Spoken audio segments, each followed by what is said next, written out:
speak on escrow reconciliation and disbursement.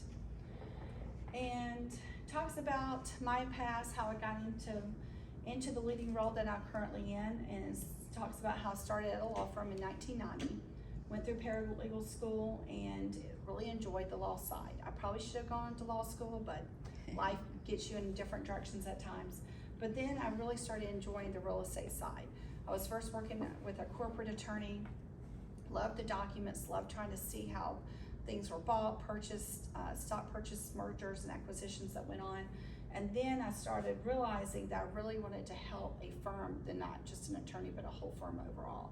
I really enjoyed managing, organizing firms. So I started my real estate piece in 1997. I entered a law firm where I became the law firm administrator, helped with the litigation in real estate, getting them more on track of the technology that was entering into us, taking them from DOS to Windows and so on. So along my career path, we used to write with 6 underwriters, and they would come in and audit us, and I would say, or they would say to me, I wish you would help some of our agents. I was like, oh, if you need somebody, just let me know, I'd be happy to help. Well, that turned into a side business after hours. And before I knew it, in 2003, I had to go to the great guys at the firm, and turned in my 6-month notice to say, hey, I think I really want to focus on helping not just one firm, but many.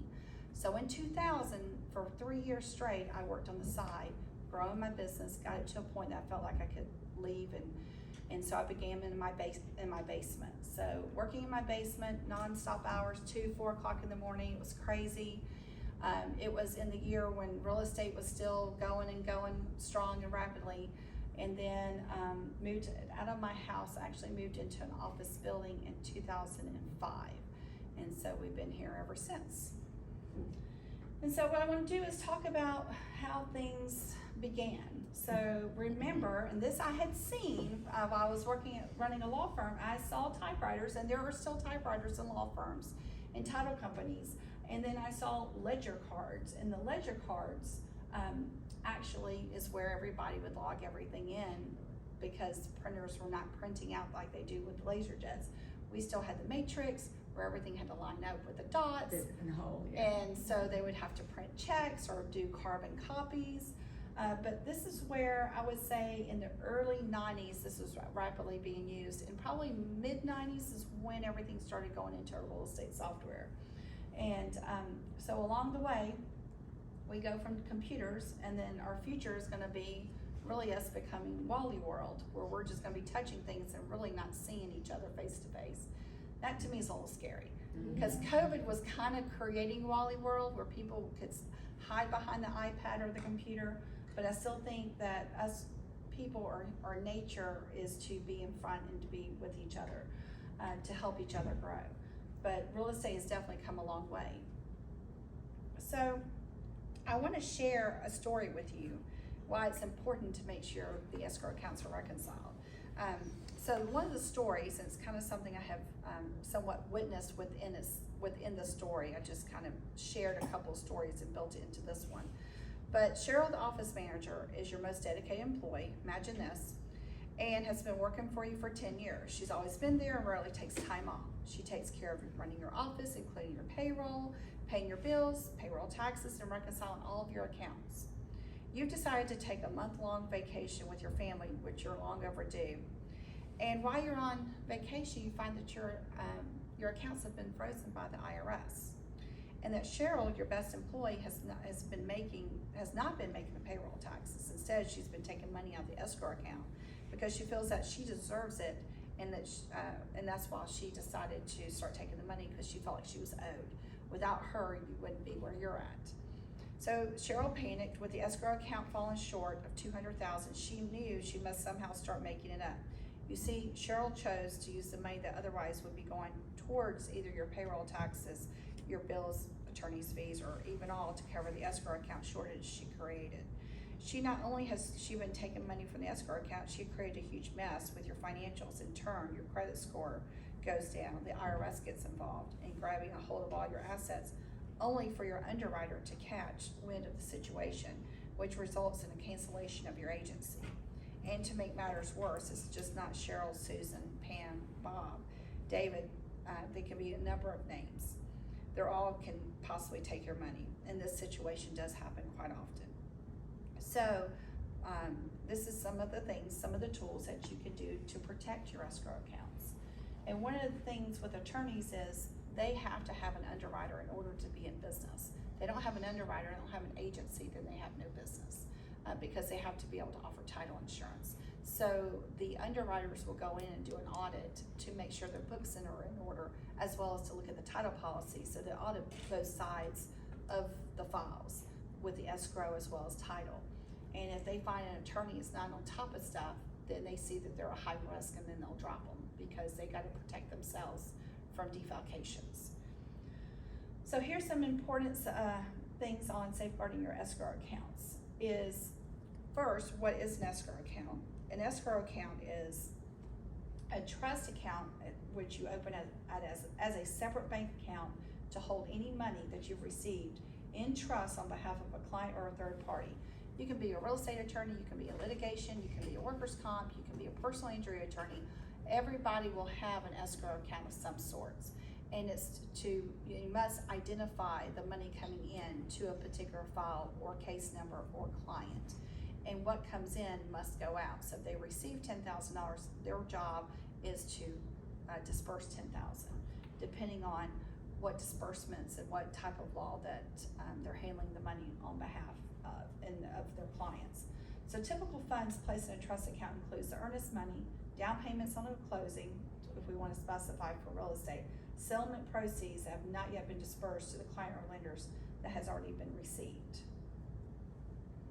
Escrow refers to funds held by an agent on behalf of another until some condition is met.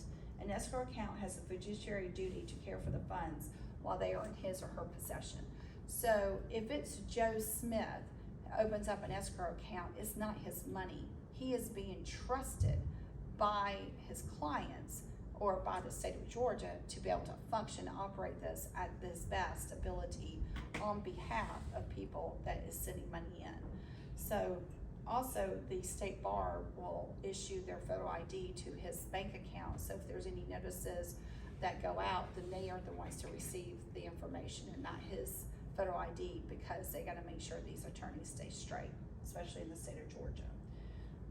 So fiduciary duty is the legal obligation to act in the best interest of someone else, here the owner of the funds, and to act with the highest degree of trust, prudence, and good faith. Escrow funds do not belong to the agent or attorney. Again, escrow funds must be kept in a separate escrow account and may never be held in a general operating account. You cannot mix operating, payroll, and escrow. They all gotta be different, separate, because they're for different purposes. An agent attorney should never dip into his escrow account, as there can be consequences such as being disbarred. Now let's talk about something that isn't always on top of the list for everyone, is reconciling escrow accounts. Why don't people keep their escrow accounts reconciled? Is it they don't have time? Is it they don't know how to do it? Or they don't have the money? It's not a priority because it doesn't make them money. And they truly don't know how to balance a trial balance escrow account, which we'll talk about a little bit later. So without reconciling your escrow account on a monthly basis, we actually have now gone to daily because of the fraud that's out there and things that get in escrow account. For better protection, there are problems that lie ahead if you don't reconcile. You could be faced with results in fraud or theft, having to cover shortages, penalties, and interest, and other unnecessary out-of-pocket costs. You can also face a failed audit if your account's not reconciled. Problems with the chain of title, deeds don't get recorded timely, taxes don't get paid. So when you as a closer or post-closing that does not send out the deeds in time, something else can fall into place. Someone could go in there and secure something first, and then all of a sudden this lender who thinks they're supposed to be first is gonna be second. So it's really important that the attorney's office does the recording timely to make sure nothing goes into place, pushing this new lender out of place. And of course, it can shut down compliance issues and closing down your business.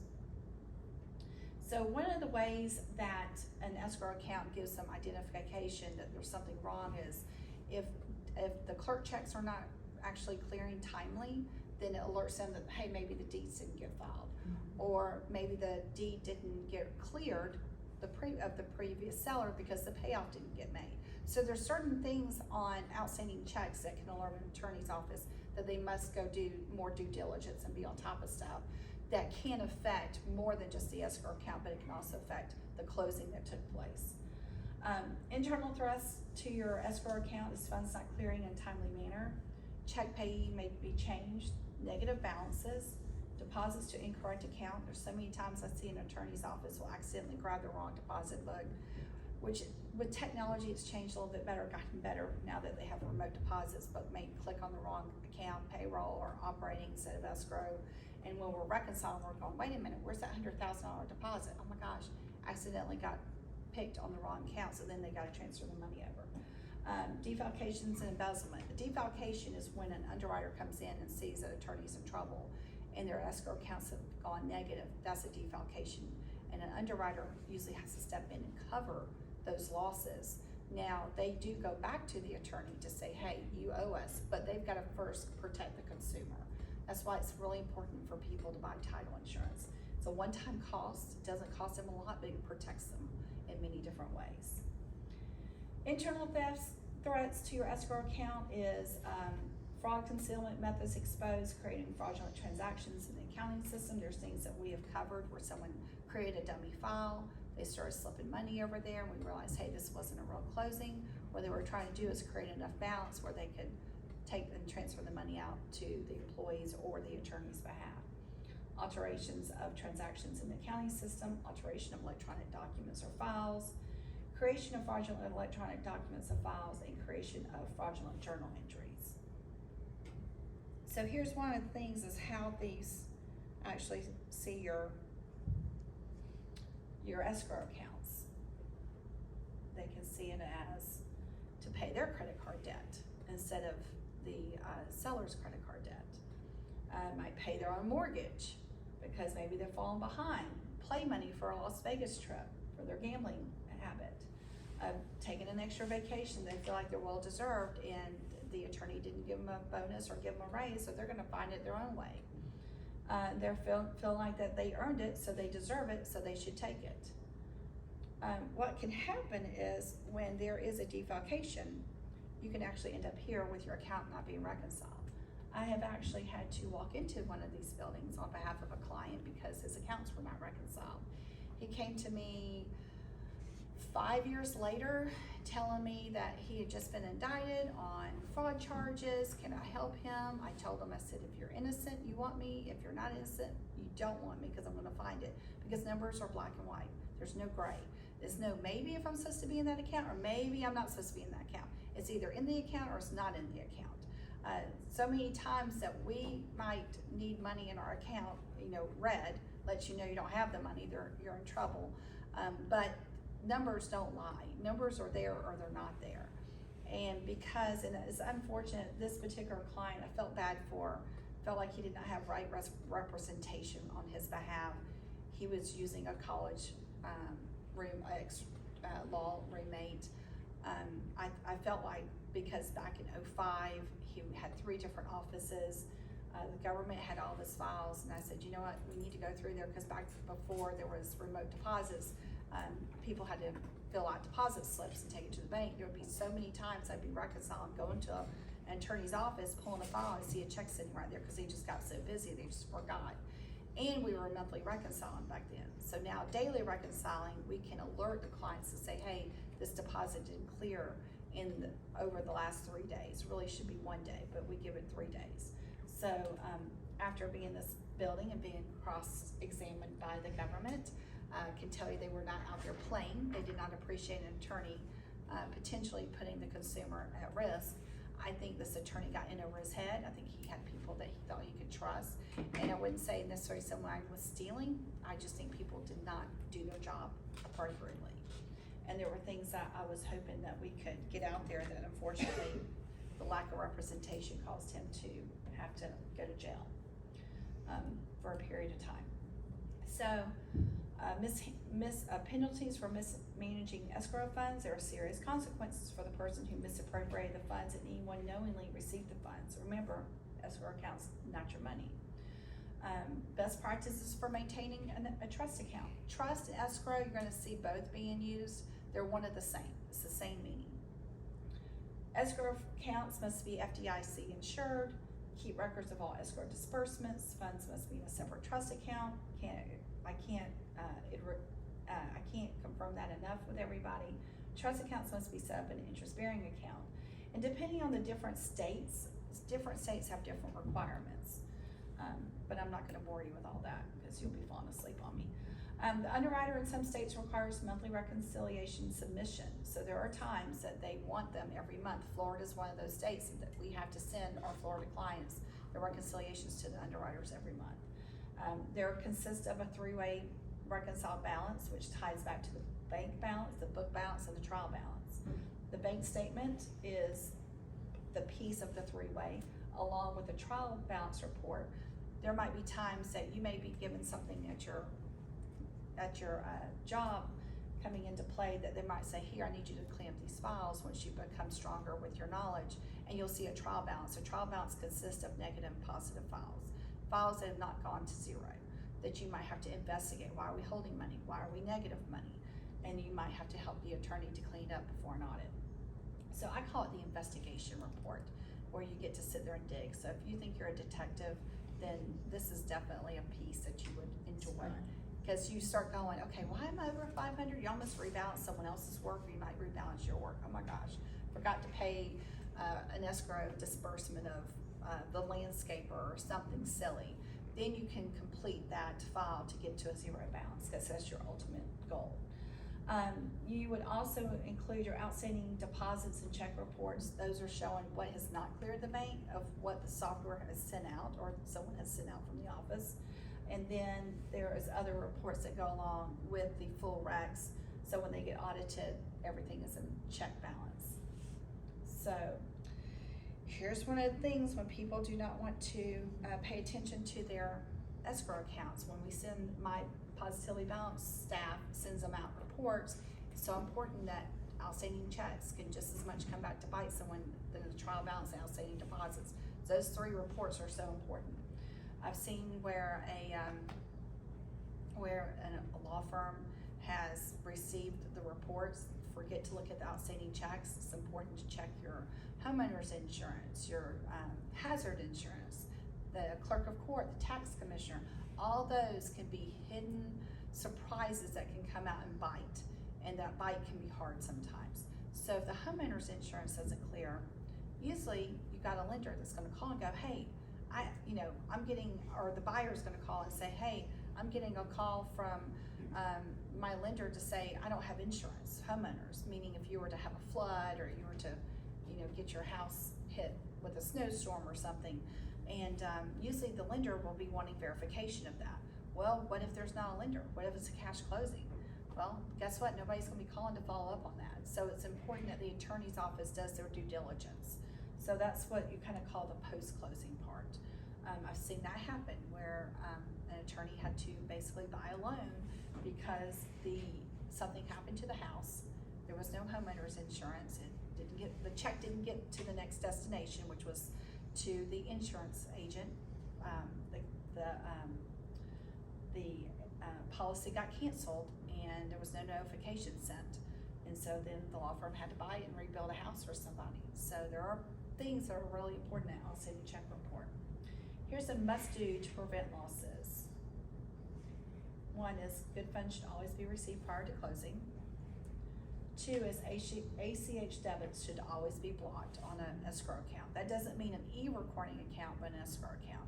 An e-recording account has been a good protection where people are uploading stuff electronically for the new e-recording platforms out there. It's a smaller tunnel to help facilitate the fast e-recording where deeds get recorded, money gets sent out. If you do it in a big escrow account, you're opening up more tunnels for fraud people to come in and take money. If you have a smaller account that holds maybe $5,000 instead of $500,000 and there's fraud, you don't have as much of a loss. It's not affecting people's payoffs trying to clear. And it can be managed a little bit better. There's a file out of balance past 10 days, and it should be reviewed and addressed immediately to find out why there's still a balance or why there's a shortage. Reports should be stored and protected electronically so no one can alter your records. And voided checks should be entered correctly in the real estate software to prevent future cashing. Now, will you stop for a second? Compliant. Positive pay is another way to stop fraud. Check fraud only. Does not cover wire fraud. But positive pay is where I have a whole department upstairs next to my office. It's all clear glass. That whole department is looking for fraud checks every day, and they've already caught like $3 million in the first quarter for checks that people are trying to cash through these escrow accounts that we're able to stop before they actually clear the bank. So it's just letting you know that there are people out there that are smart. They just don't want to go work and make money. They want to play with other people's money. It's unfortunate, because we could probably have a really good country running if we had these people doing it on the right side and not the wrong side, because they come up with some interesting ways to receive money. I always say it's great to take extra precautions, to be compliant on wire fraud, on how they handle emails, how they're cautious on making sure they verify things before sending money out.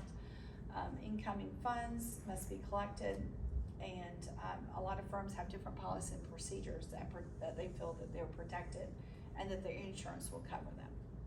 Rule of thumb for escrow accounts: what comes in must come out and in with a zero balance. What is e-recording? Well, y'all just did a field trip to the record room, so you get to see all the paper that ends up there, but the record room is the recording department of all of our properties in the whole United States. So every county has a record room. Some are old and smell musty, to some that are refreshed because they got a new building, and so of course over time I'm sure there's a paper odor giving the length of time that these counties have been up and running for selling properties and keeping track of properties. But e-recording is the process of electronically recording documents by submitting, receiving, processing documents for recording via the internet. So that means not these stacks of papers that get sent out anymore. Everything is uploaded and gets sent to them.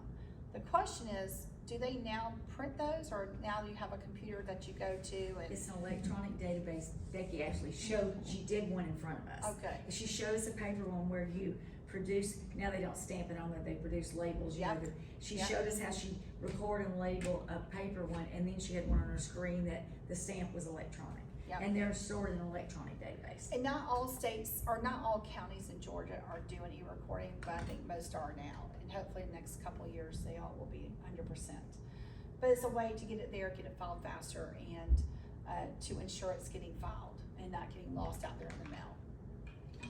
Three-way reconciliation. What is a three-way? A three-way reconciliation, which is required by the underwriters, is a reconciled bank balance total is generated by taking the account's bank balance at a given date minus the outstanding disbursements plus any outstanding deposits. Then your second report is the book balance. The book balance report total is determined by the total of all deposits entered in the real estate software minus the total of all disbursements. And then you have the trial balance, which is the total of all positive and negative files, and all these three reports should match. And if you really want to see a full set, feel free to come see me. I'll be happy to show y'all the actual paper so y'all can have a visual. When you're looking at the trial balance, you need to always notice and to work to resolve file ledgers that are showing a balance. That means that file has not been completed yet. Review any outstanding deposit, because if these aren't received, your account is missing money. Because one file can't cover another file. Every file is really its own escrow account. Nobody has time to go to the bank, open up a new account for every file closing. So they open up one big bank account, which houses all these sub ledgers, which are the closing files. You should always finally review the outstanding disbursement report. It's important that checks are clearing in a timely manner and all outgoing wires have been sent out of the account correctly. And negative files should be addressed immediately, because if it's negative, essentially your account's negative. If everything was to clear. Positive pay. Positive pay, there's three ways of handling positive pay through the banks. This one is reverse positive pay. That is where you have to tell the bank and look at every single check to say, hey, this is all good. A lot of people with operating accounts will do reverse positive pay because they really don't have a lot of checks that clear. Then you've got the basic positive pay where we send a file to the bank, a report of what's been sent out from the real estate software to the bank, and it matches, and what doesn't match kicks out an exception report, say, hey, these are not matching what you told me should be clearing. So we want approval of these. So we either approve or deny. And 3 is positive pay with pay name verification. This is really the best one I try to encourage clients to do because it actually matches the payee, the check amount, date, and number, so it closes in from people stealing. And there is no greater peace of mind in your business than being positively balanced. There you go. So, and I took out a lot of the let's go sleepy mode, so there was pieces that usually continue to go on with the clients, with the ones that really need to hear it, which is a lot of the Georgia law practice of things that the fiduciary part they have to maintain. We've talked about from this perspective, sitting in this chair and getting the email from you. Yeah. Okay, here's your exceptions that you need to address. I've been that person. Here's your to-do list, here's your homework. Mm-hmm. And so many closers will a lot of times say, I didn't do that. And they get defensive, and it's not for us to call them out, but we're saying, hey, this file is showing this, so please finish it. And some of them will get a little upset because they want to make sure their stuff's perfect because they don't want to cost the firm money. But it may not even be the closer or the disperser. It could be something changed with the bank. It could be something that came back and someone didn't take care of in the post-closing. So there you go. That's the escrow account in a nutshell. Any questions? Any questions? I know it's boring. I'm sorry. No. Boring. It's a. I'll start. Yes, go for it. All right, so if you had it to do all over again, is there anything you would do differently in building your business? There's many different things I would do. Mm-hmm. I would have probably had more people wearing my hats instead of me trying to wear them for so long. Mm-hmm. Because then I think I could have been, I'm not saying I'm not happy with where I'm at, but I would have not been so, I have to do it myself, but to share those responsibilities. I think a lot of it is because it's such a niche. Someone from the CPA office can't necessarily come in and just start doing it. We have to train and teach because it's a specialty. It's a 3-way. Most CPAs are 2 ways. So we have to throw that trial balance, and some people get off balance of not understanding that. But I would say to really go back, I wish I'd gone to law school. But this piece here gets me so connected to the attorneys. I like to help people, so it really helps me to keep them in business, keep them out of a hole that they don't need to go in. And it's not necessarily that they go in it because they did something wrong. It's about how the function of their business goes wrong. And some attorneys are not good business people because they don't learn to manage a business aspect. They learn to read the law and to understand the law and know how to project the law. So I see a lot of them that are just not great at running a business. And then I see some that just shine all the way around. So I would definitely have said, get the hats off of me sooner than later. I probably would have gone to bed before midnight many years before. Because it's all about me just having that energy, that drive. And now I have placed all the hats off. Probably really in the last 3 years, I've really let things go because I've also got great people, great team members that really take it and own it, and I don't have to worry about it so much. Just kind of letting go and trusting. So, any other questions? It doesn't have to be about this. It can be anything. What do you think, what would be your suggestion if you are that closer, post-closer, or whatever, that gets that exception report and you've got to clean up these items and you have something you can't figure out or you don't know what to do? What would you suggest? If you have a lead closer, go to them to say, hey, I can't figure this out. You know, one thing is nobody wants to be called out that they've made a mistake. So there's ways to be handling. So let's say it's not your files, but you've just been asked to do it. Maybe go to that closer and say, hey, could you help me with this? I was trying to help you out. Always find the best approach to still be positive about it instead of negative. Because closers get busy. They can sometimes be a little edgy when they've got a lot going on. And to come back after something that's closed, a lot of them won't remember things. So pulling out some documents to help them quickly look at it. A lot of times if they quickly look at it, they can figure it out. But a lot of them will have lead closers if it's a big firm. The attorneys, if you have that type of relationship, don't Don't ever fear an attorney, because they're just as much of a person as we are. Mhm. They are not any better than we are, they just took a different position, and they took a different type of education and job. But a lot of them find that it's their staff, just like with me. My staff gets me to where I'm at. I didn't do it by myself. And just remember, you're just as important as the attorney. The attorney does take on the liability, just like me being a business owner, I take on liability, but I have to trust and value the staff, because without them, I wouldn't have over 200 clients. You know, it'd be at 20 clients by myself. But it's also feel like you can talk to them. Don't ever fear them, because they're not bullies, they're not mean. They might have a moment, just like we all can. You just, you know, just try to not take it on and wear it, because a lot of times that's on them. But just good communication. Admit if you make a mistake, don't try to hide it. I found a closer where they force balance the file. They took away from the attorney's fees because they made a mistake. They didn't want the attorney to know it. Attorneys will appreciate you more if you own a mistake than taking the money from them. Because in half the their mind, time you're they'll say, hiding it. I'll just eat that. They'll tell you to do They'll it tell anyway. you, Yeah. but let it be theirs to tell, Right. not yours to decide. That's probably what they're, you know, depending Yes. on, way back when we had record by the Yes. page, and you're $2 short over here, Yes. so you take $2. So, you know, Just they're communicate. almost always gonna tell you, just take it Take out it. of my fees. But they need to know But they about it. need to know, right, Don't be the exactly. one to make that decision, because I had one call me and go, Mary Ann, why is my bill doubled? Because my bank account hasn't gone up. And I said, that's an internal error. And the one I knew is their account was so perfect, she only had one file always out of balance. Every once in a while there'd be a -10. But she was constantly covering her mistakes. If you don't know it, give us a call back. Talk to one of your coworkers, hey, I'm not understanding this. Because it's okay to ask questions. It's better to ask questions than to hide behind a rock and try to fix it yourself. So don't think you're in it by yourself, you're in it with a team.